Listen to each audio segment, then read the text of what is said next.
Catching up with Sarah and Ginny, fueled by laughter and insights aplenty. Curiosity, connection, and learning that sticks. Real talk, real lives with practical tips. Welcome to Catching Up with Sarah and Ginny. Come on in. Hello, Sarah. Hello, Ginny. Lovely to see you. Lovely to see you as always. Let's start off, Sarah. Let's go straight in with what's your wow moment for this week? It's been such a interesting, busy, hectic week, as always. And I think if I look really back on in terms of thinking about wow moments, I think one of the really important things currently is we are in a position where technology is expanding, racing forward, developing at a pace that we've never seen. I don't think we've seen before. Or maybe we did see initially when we first had the internet. But I just think there's so much happening. There's so much change. There's so much innovation. There's so much possibility for our learners, particularly with this podcast. And we're thinking about those learners who need the most support, and those learners are so disengaged from learning or need another way into learning. And so I've seen some amazing stuff. I've watched some incredible webinars. Cool Scotland currently has an amazing webinar about Gen AI and looking at inclusive learning in the classroom. And I think it's incredible. The wow moment around all of that is when I've been talking about it in my training, we're all kind of accepting and saying, oh, yes, this looks great and whatever else. When I drill down with working in schools, the skill level and the confidence that we have as practitioners and within the role that we're doing, currently, is the mismatch is becoming huge. The gap between what you're able to do and what you feel confident to do and what we possibly could do is massive. And I think we are in a real danger of that skills deficit. We've got that wonderful, the framework that's been produced by the GFE, looking at all of that support around those skills, the competency framework, what we should be able to do, but actually drilling down to some of the core skills, such as, are we really clear about using speech to text across all the devices that we have in our classrooms? Actually, all of our own devices.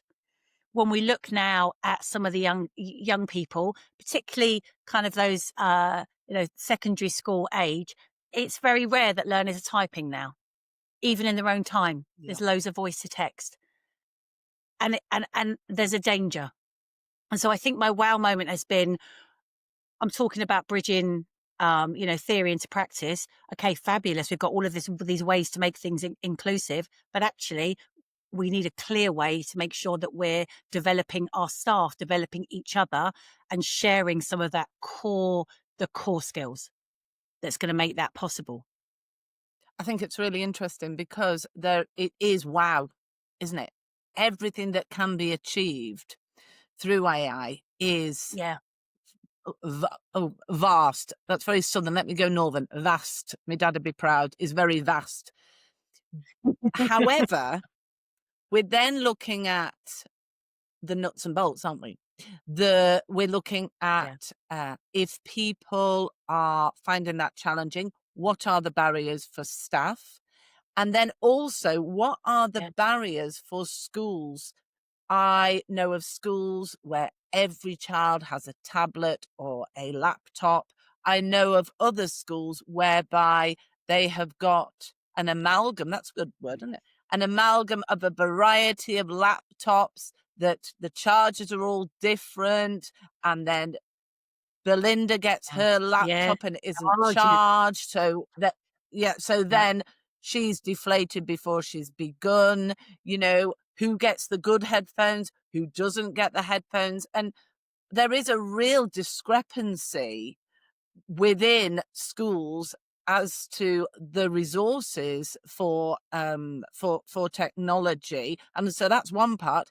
And then, as you've said, it is also to do with staff and what their barriers are, how they feel about technology, and this, actually, it's not for me. And I think that's a really good one, actually, Ginny. That it's not for me. Actually, what's happening now is there's so many, we've got that real thing around whether we ban smartphones and banning smartphones in classrooms and on all of that. But actually, that's mixed up with the accessibility argument of how much, and it's not, doesn't have to be connected to the internet, social media in that way, but actually the accessibility that you can have built in to these devices that can be a life changer for some of these young people.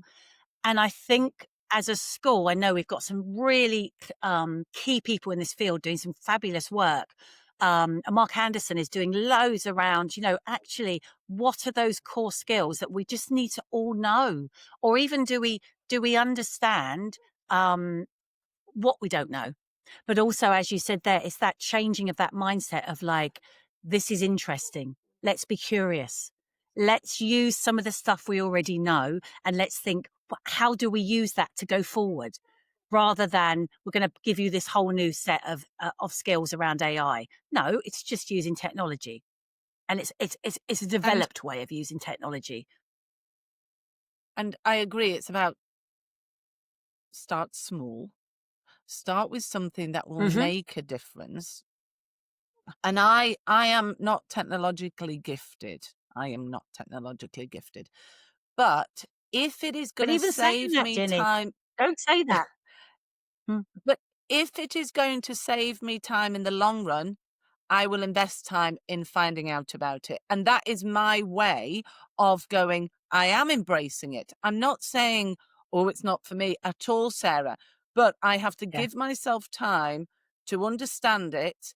And it has to be of use to me. The wonderful Nina Jackson, she talks about the hand top, doesn't she? She's saying, take it so that they can't necessarily link to the internet, but then they can be used in its simplest form to replicate what is on the board for a child so that they have it directly in front of them.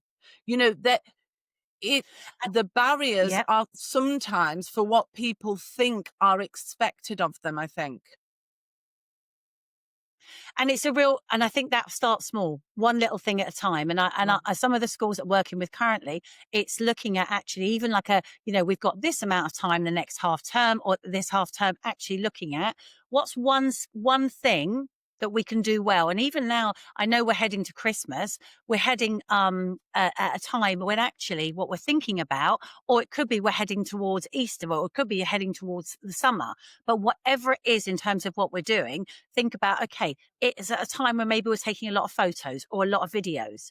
So let's be really good with one skill around that. Let's all maybe use one particular app, or even thinking around like a PowerPoint, or making a very simple Word document where we all know how to drop a photo in or insert a picture. So we've just got the one skill that we're focusing on, because actually what that will do, that little bit of video that we've got of that young person in something that was really meaningful for them, will make a fabulous book for them, will make a fabulous little thinking sheet in terms of some of the information that they learned within that session or that activity, will make a great reflection activity or a great starter for something else. Look what you did before. Look how you were joining in, how you were communicating with others, how you were turn taking. So you're able then to use that for the next bit of learning, but it takes that simple bit of a skill of, or getting the photo, downloading it, or not even download, but saving it correctly, having a consistent way of saving for, that young person or for that class that's right across the school and that everyone can do, because it's about having those skills built in little tiny steps. And then when you've got the photo or the picture or something in a document, let's all use speech to text to annotate it ourselves. Let's all just have a go. It can be on the computer, because obviously you can use speech to text on your computer. Really, it's there. It's already inbuilt. We don't have to add it on. We just look for the little microphone button in whatever capacity on your iPad, on your tablet, whatever it is, and use that and see how quickly it can transfer what we're saying, but actually how that might be what we want to say about that picture. And then you're on to the editing.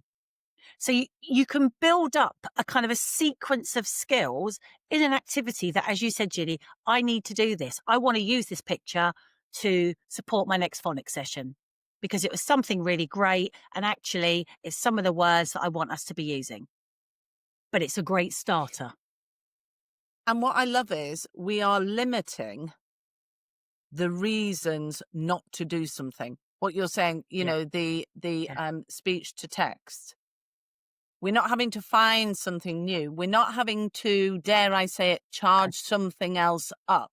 I mean, the other thing is, I do firmly believe that if we have got an individual who benefits from some different kind of Mhm. a technology, if they are invested, they are more likely to charge it up, put it in a Yeah. place where they can Yeah. then go and get it. So there is ownership. It does bring independence.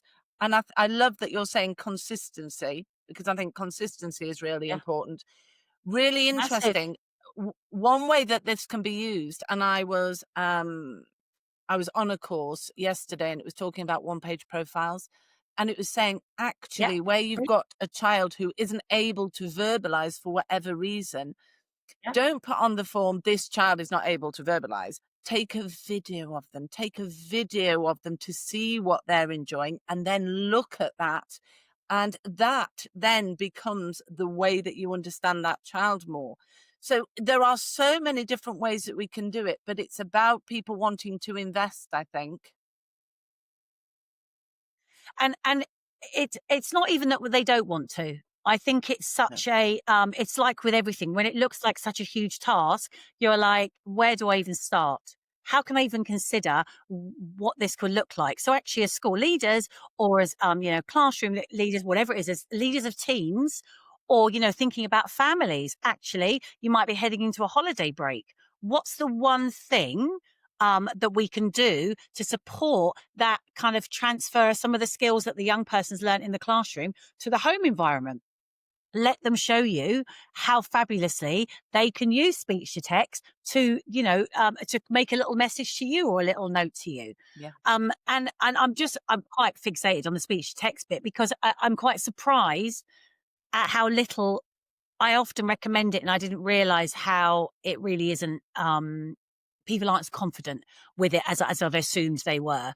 And there are some fabulous. There's a really great app called Voice It, which actually for children and young people whose speech isn't as kind of clear and is kind of like more challenging, then you can actually it's much more able to pick up speech with them as well.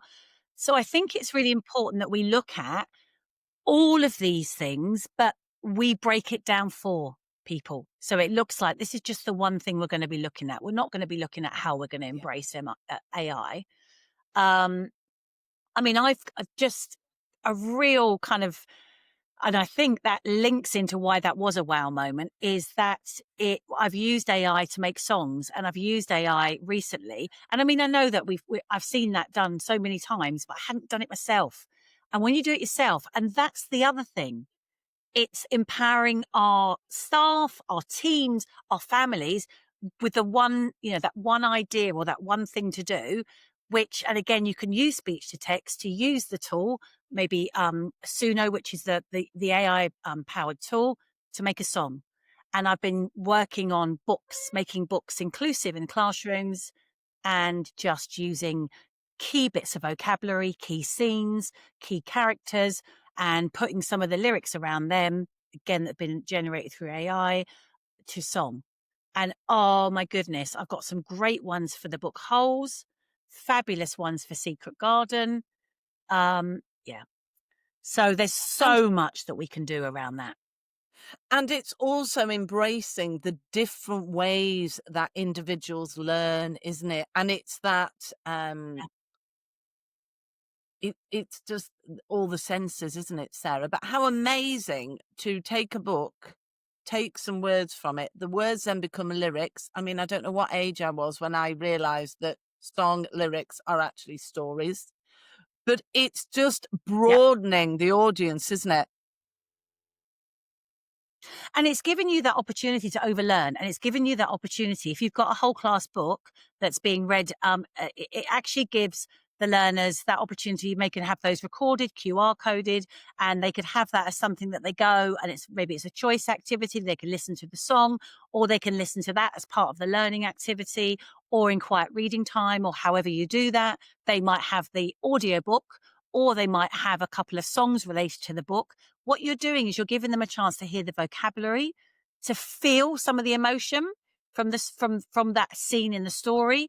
And one of the kind of things around this is, I know there's loads of safeguarding things we need to consider around AI and the use of AI. It's really important that the human element is absolutely front and center. We have to be the creativity, the connection with the learner has to come through us. But the creativity is the prompts that we put into AI, which can massively reduce the cognitive overload that we have, the workload. And actually we can say, yeah, no, I'm not keen on that version, pop that in, change that. So again, it's that chance to understand that we're not losing the teacher. It's not about that. It's enabling us to have things quickly available to us that give us a different slant. Actually, I haven't tried it with Alice in Wonderland. I need to do that. But just give you a different slant or a different understanding about the White Rabbit and how the White Rabbit might have felt and why he was in a rush. And actually it's all of that emotion and vocabulary and the picture you build up in your head, helping that. It is, and it's the feelings. And I think it's really important that with these things, it's not a one-off, is it, Sarah? When you're talking about these No. things, it's about an individual being able to hear it over and over again. And it's that universal design for learning. It's that giving something. So whatever your topic is, I revisited a blog that's a fabulous blog by Simon Smith about picture books that he has lots of different bits that he writes about, but he was talking about the different books and that cluster reading around a specific topic. And one of them was about rivers. And it was just like, actually, there's so much. You've got some wonderful, loads of different books that you can present the same concept when you're thinking maybe the water cycle in all of these different books, but also all of that different language you've got and all of the different terminology and vocabulary around that, kind of the geography of it, and all of that can be provided in a way that makes learners want to engage with it. You can have a rap, you could have a song, you could have a poem, you could have whatever you want. You could have a really amazing picture that they've created with some of the words they've been using while they've been learning about the water cycle. So all of that, I think there's loads. You could have and I know you have amazing books that you can, press a button and that's your thesaurus for those tricky words. So when you come to that word, it will say it back to you so that you have that interaction, and it's what works for those children on that day with that topic. I think it's such a fascinating topic, Sarah, and I think people, as you say, are at very different places with regard to this. And I think we need to be really clear. And even like just moving forward, thinking we are at different places. That's okay. We always have been. Yeah. When we first started having iPads or we first started having computers in the classroom or whatever it was, it has to start somewhere, and that's okay. And I think it's acknowledging that. And I think probably when you said about, it's not your, necessarily your strength, which is really important. That's really good to understand that. But sometimes it's that message we give ourselves, isn't it? About, I can't do this. It's like, I can do this. And as you, said there, I can do it. I just need to be interested. It needs to be seen as useful to me, and I need to want to do it, and then be shown and I need to, in the way that you learn. And like you're saying, in a way that you learn. And I think this comes back to, interestingly, being human. And I had a wonderful person showing me how to use Google when I first went onto Google. And he was like, the waffle thing in the corner that's 3x3, right? You need to press on that, Ginny. I was like, okay. And I had very short lessons, but I felt my shoulders went down. I never felt overwhelmed because my tutor knew how much I could learn in a certain amount of time. Then I'd go off and try it because it was useful to me. Then I'd come back. Then we'd learn something else together. Because Yeah. what happens is people get overwhelmed, don't they? Yeah. And also a lot of our kids know more than we do. And it's actually that whole thing. Julia Klaus does some wonderful work around all of this and looking at digital champions and actually that kind of like cascading effect. Get them to teach. Let's have, find out what one skill each of the learners in your classroom has. Maybe they have to write it down at some point, put it in a box. Every day we pull one out. Oh, what we're going to look at today, we might have lots that are the same, even better. But actually they're going to show you their way, or they're going to show you on the iPad, or they're going to show you with a reading pen, or they're going to show you with a talking Tim, how they hold their ideas, or maybe, a chatter map, whatever it is we're going to use. But it's about empowering that, Yes. that they also have some of the knowledge, and also video that, make little guides for all the staff. If there's stuff that people are struggling with, let's get the guides, but let's give them time to watch them as well. So let's make it right. The first part of this staff meeting is we're all going to watch this. We're all going to watch the first 10 minutes of this or whatever it might be, but give people the time and the space as well to do that. But I mean, it's so rapidly changing and that void is just growing. And I think we've got to do something about that, because it Yeah. has the potential to help so many of our learners. Yeah. So there you And go. I have to That was my say, wow moment. I have to. Oh, and I love your wow moment, and I think like the power of a QR code. Let's finish the wow moment with actually the power of a QR code is huge, is absolutely huge. So let's move on Yeah. then, Sarah. If Sen were a song, then what have you got up your sleeve today? I've gone a bit soulful and classic actually, Oh, nice. because I played this the other day. I played this the other day because I just needed something to make me feel better about stuff, because it's been a bit tricky. Days sometimes can be really quite challenging. And I think there's that acknowledgement that it's challenging for everyone. We all have challenging days Yeah. wherever we work, whatever we do. And so it's Bill Withers' Lovely Day. And I think I Oh, just love just singing the lovely day bit, the chorus. And yeah, again, it's yeah. about what we're telling ourselves. So actually telling yourself it's a lovely day, but it's also that kind of understanding around that there's joy in every day and there's joy in learning. And I think I always come back to that with my training, and people say, what's the one thing we could do tomorrow? And I always say, make someone laugh with the learning that we're doing. Bring the joy back into the classroom. Oh, Make I it so love we that. feel good about what we're doing. Yeah, What about you then, I love Ginny? that. What would I yours? was Well, I was talking to a member of staff the other day, and I said something not about school, and they went, "Thank you. That's made me really smile." And it is that. So mine, I've gone back to when I was at school, gone back to an assembly song, what we call assembly banger. Is that it? When I needed a neighbor. I Yeah. just think that is so Oh, pertinent to children, to yeah. parents, to staff. And it's really Yeah. interesting because you're talking about AI, but we're both saying actually we must never forget the humanness. When I needed, when I needed somebody, Yeah. were you there? Were you there with Yeah. me? Were you there alongside me? So yes, mine is when I needed a neighbor.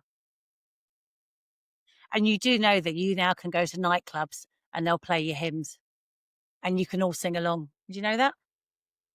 I know that you can go to a day club instead, and you're home for like 8 o'clock to have your Horlicks, Sarah. That's more my kind of Oh, thing. You yeah. can, yeah. Yeah. No, no, no. That's good. But somebody just recently said to me that you could go and then you all sing along to the hymns. And again, the power of all Ah, singing together and all singing those powerful words is huge. yeah. And when I was young, I loved hymn practice. And when I was in the classroom, I loved hymn practice, Sarah. I mean, I'm not saying I Yeah. can sing, but I loved it's that, like you say, that feeling of togetherness, the actual power of Yeah. singing. It is a bringer together of people. And we have so many examples nowadays of choirs that people go to, rock choirs. We have uh, choirs of of wives and husbands, of people who work in the forces. There are so many different choirs, and I think it's really interesting because often those people in those groups have a commonality, and then also the singing. And also there's a predictability and a consistency about it. We're going to start at the beginning, we're Oh, all going to sing it, and we're going to finish when the song ends. And that yes. we've lost a lot of predictability and a lot of consistency in our lives, and whatever we can do to put it back in. And I think recently, I think because I was talking about really liking Strictly. I like Strictly Come Dancing, and I've Yeah. been watching Yeah. it. And I think other series I haven't necessarily got into it. And actually, what it's given me is time because I missed that Saturday night TV. I missed that Saturday night where we all Mm, sit and watch the same thing. I mean, I used to yes. watch Beatles About. And so at least with Strictly, actually, my son can sit there, my partner will sit there, but he might not want to necessarily watch it. But we're all watching it, and then we're all having the same experience at the same time. And when I've Yes. spoken to some people about this recently, they're saying, yeah, the problem is now we could all be watching a box set of something, but we could all be on a different episode because we're not all watching it at the same time. Because you don't just get something happening at 5 o'clock on Neighbours. No. We still watch Neighbours at that time. Now I might watch EastEnders. I do watch. I'm a soap lover. You might be able to tell that. I might watch it at like 6 o'clock when I'm cooking tea on iPlayer. Mm, mm.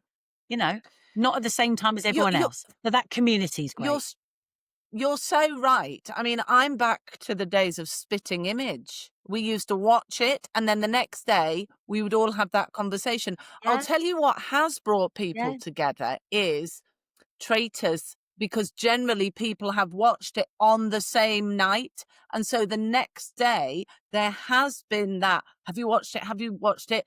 In the yeah, staff room, having a cup of tea because you daren't not watch it for if there's a spoiler alert. yeah, Isn't it fascinating, Sarah, yeah. what brings people But together? also, yeah, but also it's across everything. They're talking about it on GMTV. Mm, Susanna's talking yeah, about it. They're talking about it on yeah, Radio 1. They're talking about it on, yes, they're talking about it everywhere. And so yeah, also, not only have you got that community there, you've got that everyone together. So it's not even yes, just your kind of community just now. It's actually your national community as well. So yes, I think it's really, I yes, mean, you're not that right. necessarily Radio 1 and GMTV is the national community. Susanna Reid, if you're listening to this, big fan. Well, there we go. But yes, Wow. Well, that became a yeah, big discussion. I love it. So, big topic. Yeah. what book have you got then for us, Sarah? Mm. So again, because I've been thinking about technology, because I've been thinking about Mm, humans connection, yes. I've got, Yep. and I was very lucky. I know that we're both very lucky to meet the author. A Cabinet of Curiosities, the Little Book of Awe and Wonder. Matthew is an amazing it's such an interesting guy, an amazing presenter, amazing talker. And also he had written inside it, he gave me so it's got a little kind of magnifying glass type ruler that you Yeah. can use because you've got to look for some ants on some of the pages. And also just so you can kind of get a bit more of an in-depth thing on some of the pages, but it's just a beautiful book. Just a beautiful book full of lots of different interesting bits. And in the front, he actually wrote a little message for my son that said, wishing you magic and wonder. And it's just, I mean, it's one of my favorite little books now, which I have to wrestle off my son. But, and he's also knew that my son's really into Elvis. And so he put, that's the wonder of you. P.S. That's the wonder of you, Elvis. What I like about it is it's all about being curious. And so Mm, if we can kind of think, we've talked a lot about technology, if we can get yes. back from it being scary to actually, I wonder if it could do this. I wonder what else we can find out about it. This is interesting. Oh, is this actually true? Is this actually what is being shown or Yeah. is being seen or is being described in the way that it's told me in such a very reliable, confident way? But actually, it might be complete nonsense. So that's mine, Ginny. That's my one. It's a beautiful book. Tell me Tell me the actual name of it again. A Cabinet of Curiosities, The Little Book of Awe and Wonder. Brilliant. I have that book too, and I love the fact that there is a magnifying glass. It gives you little tasks to do, like get a piece of paper and fold it and Yep. do this and do this and do this, and I am drawn into every page of that book because every page has been so carefully considered. It's the kind of book that you would, over the Christmas period, give yourself time to read through, and it's just, there are little things on the different pages to find, and it's just, it is actually, Sarah, isn't it, getting us away from technology and getting us to notice. To notice things. I just have seen, this is very interesting. I am going to do that over Christmas, Ginny. I am going to spend some time with this book, and I'm going to have a little look. I'm desperately trying not to be on my phone in the evenings in my house. So I'm going back to making sure I've got newspapers around or magazines, but actually making sure that, and I love this, the quote, better to light a candle than to curse the darkness. I mean, when we're talking about technology, what an amazing quote. And actually, this is really quite a personal one as well. When I was having quite a tricky time, I went to see my auntie who's had quite a big stroke and is in a care home and has lots and lots of different challenges herself now. And I was talking about some of the problems that I was currently facing. And she just said that she actually turned to me and said, better to light a candle than curse the darkness. And it was like, oh my gosh, that's so profound. There we go. My goodness. I recommend it. Oh my goodness. We might get Matthew on, actually. Oh, yes. Yes, we need to get Matthew on. He is phenomenal. Yeah. He is phenomenal. Yeah. So my book is a book by Helena Dugan called A Place Called Perfect. Have you heard of this story, Sarah? No. Writing it down. It's a trilogy. It's a trilogy. So it's called A Place Called Perfect by Helena Dugan. This family, the father is an optician, and they move to a new place. And I don't want to give a spoiler, but they are, this is my idea of heaven. Every day outside their front door, they are given a pot of tea. It's a pot of tea. And every day they are given this pot of tea. And things happen in Perfect, A Place Called Perfect. And I've actually got the second one, The Trouble with Perfect, and it says, there's somebody watching you. Strange things are happening in the town that used to be perfect. Things are being stolen, then children start going missing too, and everyone is blaming Violet's best friend. To find out what's going on, Violet must uncover secrets from the past and battle a gruesome zombie monster. Town is in trouble, double trouble, and it's up to Violet to save it. And it is to do with how we see the world. And there's something about rose-tinted spectacles, which I'm not going to tell you any more about. But it is a gripping read, and it is a trilogy. And I love a trilogy, Sarah. I love when I get into a book and but I had to wait. I was class teaching when this book came out, and the first book was called Place Called Perfect. And then one of the children went, Mrs. Bootman, there's another one. There's another one. And I went on a little kind of pilgrimage to Waterstones to buy the book for our class, Sarah. Then I read the book first, and then it was given out like ceremoniously to the next. In fact, I think I bought 3 copies of it. And then when the third one came out, we were beside ourselves, and we were able to have these lovely conversations about the books which we'd all read. So yes, that is my book recommendation. I'm getting terribly animated about it because I love that book. But again, Ginny, we're coming back to that importance of that collective, that importance of that having something that you love and using that as, I mean, wow, using that book then to create some other things that go with it to enable other people to love that book as well, to get a feel for that book, maybe a song, a poem, a little kind of abridged chapter bits or some images or some real visual, beautiful images from the story. Love it. I love it, Ginny. I mean, all sounds wonderful. Imagine, putting a bookmark in there with a QR code with the class teacher talking about that part of the story. I mean, I have put sticky notes in, and when they get to that part in the book, Sarah, I say, come and talk to me about so-and-so. And they literally, Mr. Goodman, I need to answer the question. Great. And it's just that, bringing us all together. It's just absolutely fabulous. Brilliant. Once again, Sarah, I've had such a great time chatting with you, because our conversations begin and then they branch off into, well, places we never even knew were possible to kind of go down. Thanks for joining us this time on Catching Up with Sarah and Ginny. Always a pleasure and never a chore.